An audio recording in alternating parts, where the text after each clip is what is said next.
Namaste. We've got the apologies. We've had the countdown timer there a few times. All these fun things happen during a live, don't they? So welcome. Here's another short live for the Heart Mind Yoga Group. Hope you're all well. I've got another little machine open here so I can answer any questions that you may have. So I wanted to speak a little bit tonight in this unit about meditation. Where does meditation come from? Now, a lot of people ask me, Mark, where does meditation come from? What is it all about? What are its roots? Well, I'm here this evening to talk a little bit about that. Now, if you have any comments that you would like to make, you can type away there in the column and we will try and get to any questions. And if you're watching this as a replay, then of course, I'll be delighted to answer any questions that come up a little bit later on. So meditation, if you're a meditator and you like meditating, you can drop me a line there or a little comment. Always interesting to know how many meditators we have. So meditation really was, where should I start? Defined in temples, monasteries, and even some might say caves in Central, Eastern Asia and the Far East, but it never actually made its way here to the West, you know, the UK, etc., wholesale until maybe 100 years or so ago. And meditation now has become, I guess, the mainstay of yoga studios, health clinics, glossy magazines and publications. But meditation actually appears a lot more commonly than we might realize, although in a very, very slight form. Meditation appears in its slight form in the form of biblical teachings that we receive here in the West. Now, that's food for thought, isn't it? Now, some of the earliest accounts of meditation go back a very, very long time. Very, very, very long time indeed. In fact, if we were to track meditation back as far as it can go, then we're going to be looking at stargazing. Stargazing. We find endless records of people sat watching the stars for hours, playing games with the stars, making shapes and stories from the stars, which oddly enough still exists in our lives today. Whether you're looking at Orion's belt or whether you're looking at the plough, those stories, those shapes of stars still exist. Now, this was, of course, the first, I guess, rudimentary recorded connection between people and their environment, people and their divinity. What was highlighted from this point onwards, really, for a lot of people, especially me, is that you can practice meditation almost anywhere, at any time, without actually knowing where it comes from or having to trace its development back to any historical or spiritual roots or any particular context, which is very, very important. It makes it a live and living piece of practice. So when we look hard, the first great meditators, I guess, were the shamans and the village elders who would have guided communities through testing and very, very tough times. Now, long before Buddha or Buddhism or any of the great Indian yogis, the shaman, the hunter-gatherers of the hunter-gathering cultures throughout the world would use meditation practice to enter kind of altered states of consciousness, which they would mainly practice as a kind of trance-like practice, so that they could focus the mind on, say, dreaming or affirmation, rhythmic chanting, dancing, or other very, very simplistic ceremonies, or any other repetitive steps which help increase the capacity for will and the capacity for thought.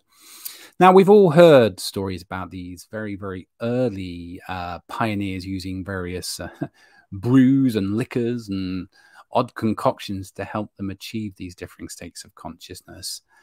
And from time and practice, this really became the birth of what we might call the spiritualistic soul, or the spiritualist, which were essentially were people involved in promoting sacred wisdom, which is, of course, is the application of knowledge, healing, or maybe, say, for example, things like spiritual blessings or reassurances for the tribes or groups of people which they represented.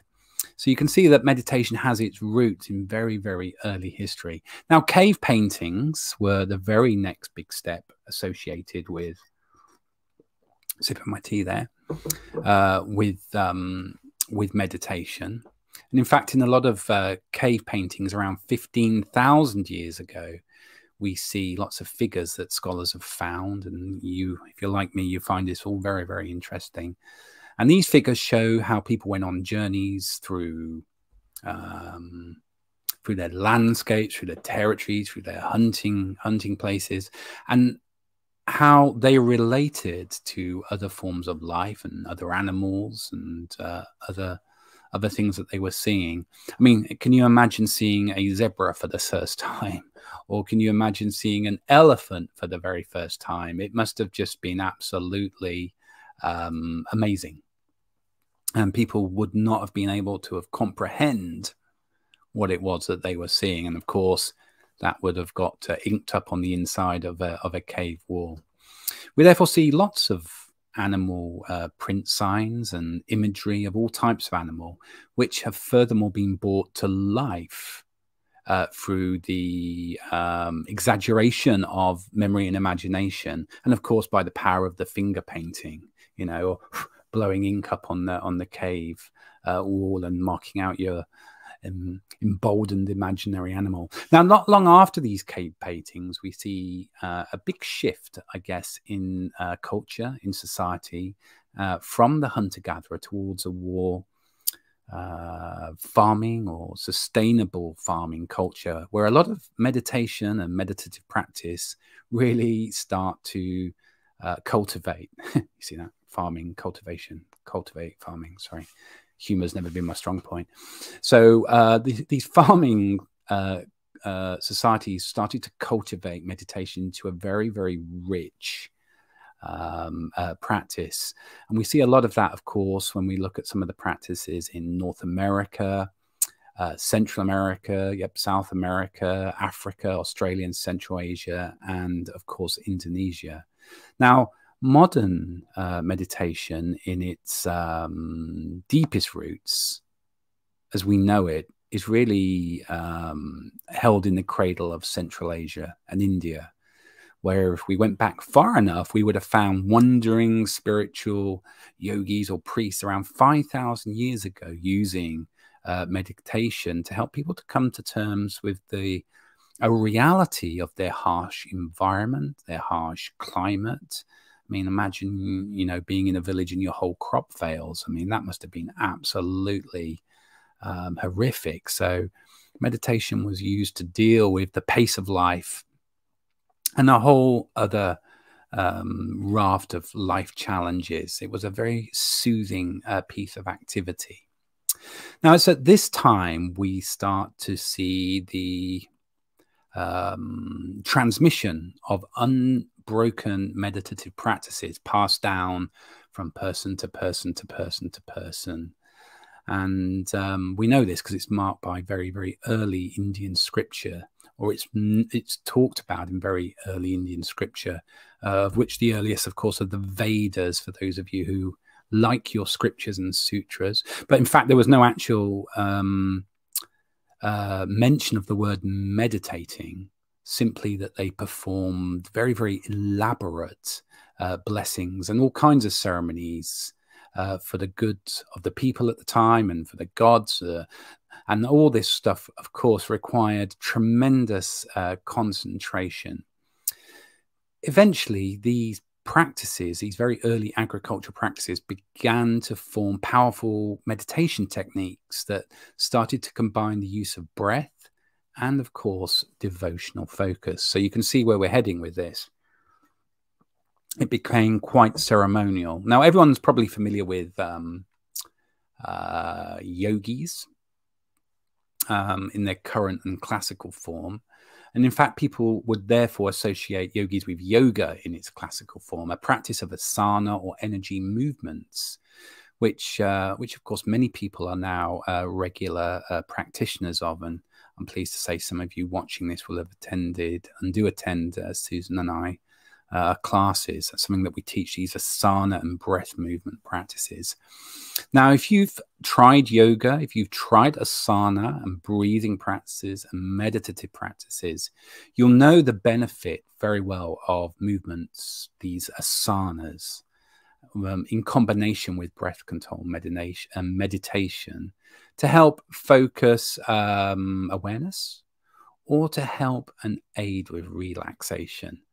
So already here, these very early practices where we've seen the link from the hunter-gatherer to the sustainable farming to the wandering yogis is starting to make a very, very rich tapestry of the history of meditation.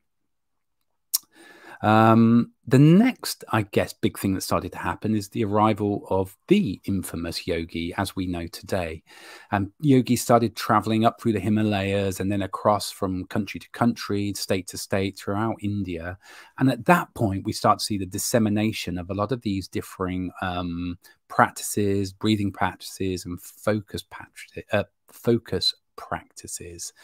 And at the same time, we start to see a lot of these practices blossom and become very, very rich, very, very exotic, and very, very exciting practices to get engaged with. We also start to see the use of sound with meditation, the repetitive use of sound, which of course we call mantra, if you've heard of that word, the repetition of certain sounds and Sanskrit words. The word mantra, of course, is meaning self-mind regulation in its essence. So mantra became part of this very rich tapestry of meditation. In fact, mantra was a very groundbreaking discovery because through the art of using mantra properly, people realize they're able to change their state of mind, you know, from negative to positive, to help them cultivate very positive qualities, and to help, of course, to achieve a closeness with, I guess, the divine, their environment, and nature. So they felt very, very connected. Now, when we look at meditation from the Buddhist perspective, and of course it was the Hindu prince who, according to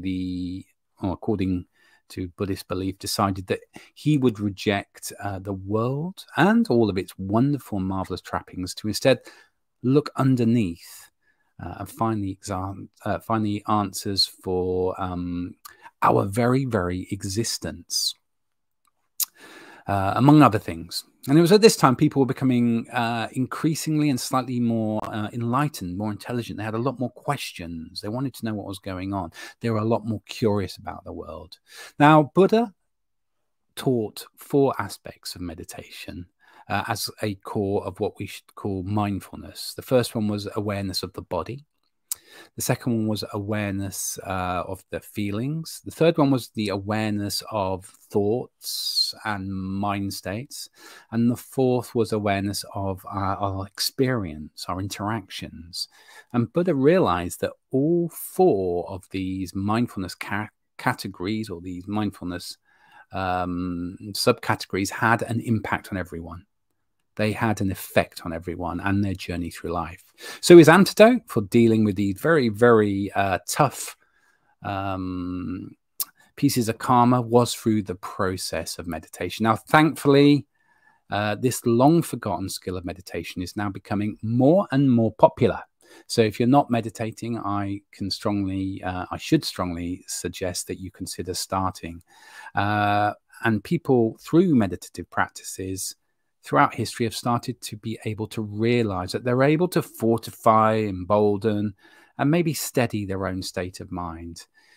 in addition for finding the peace that they need in their life. Of course, you have to do meditation on a regular and ongoing process, daily if you can. I mean, I do 6 days out of 7, but it's called practice for a reason, which is you're doing it every day.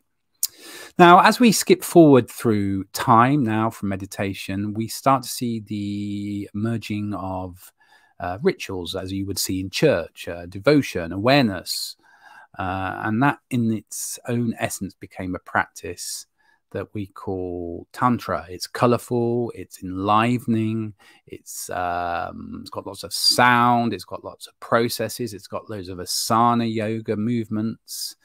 And of course, the word Tantra is very well misunderstood here, thanks to our Victorian forefathers. And it's only today that the word Tantra is becoming more and more popular as it's used to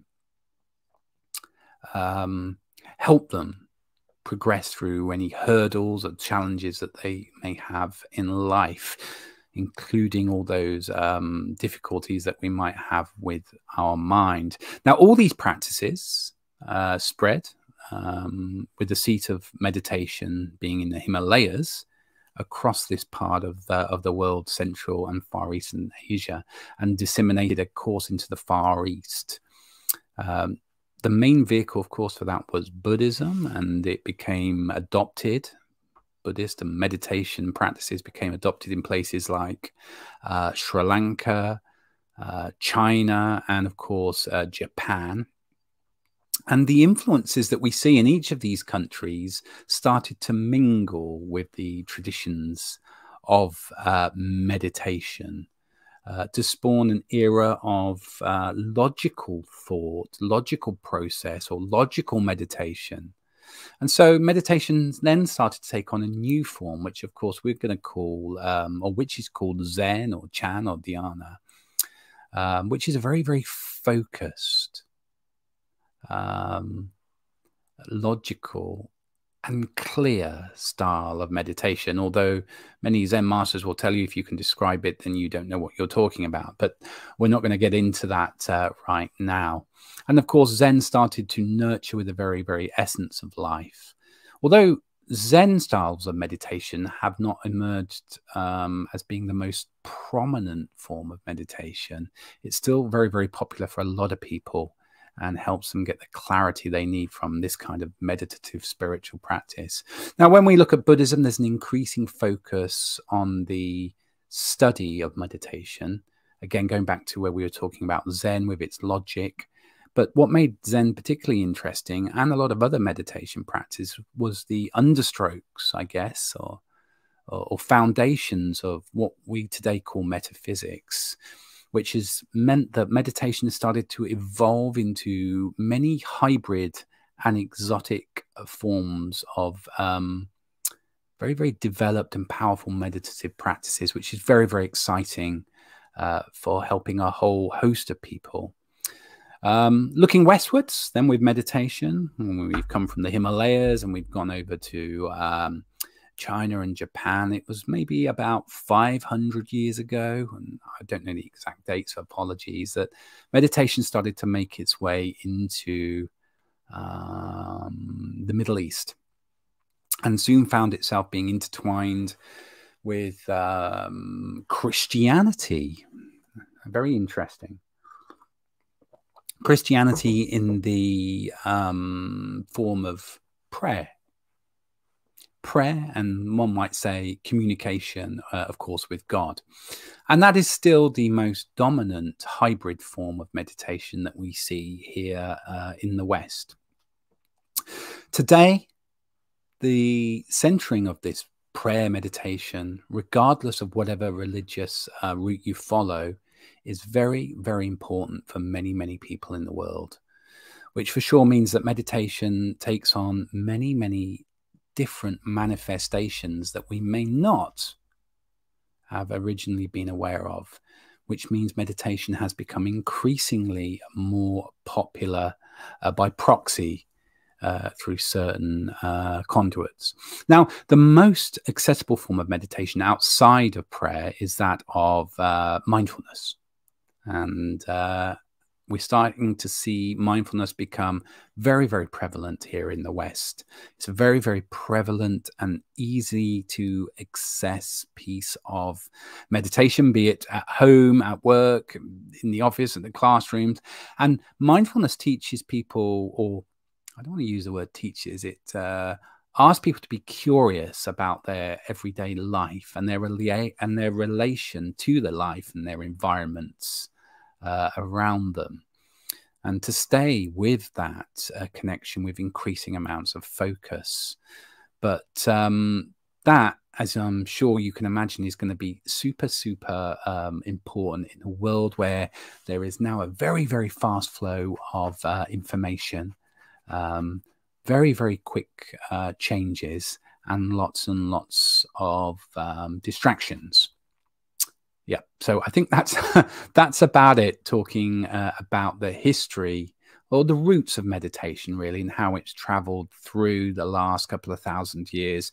And of course, more importantly, how it's prevalent in our society today. Now, I don't do a lot of these very, very serious talks, but I think it's important for people who are meditating. And if you're in the Heart Mind Yoga group or you come to class, I know some of you do meditate quite frequently. So if you've got any questions, you can watch this as a replay. You can just put #replay and answer drop any questions in there, and I will get back to you very, very shortly. I hope you found that interesting, bit more educational than normal, but I hope it invoke some curiosity with you. And until next time, be safe, be nice, and be kind. Thank you very, very much. And I'll speak to you again soon. Bye.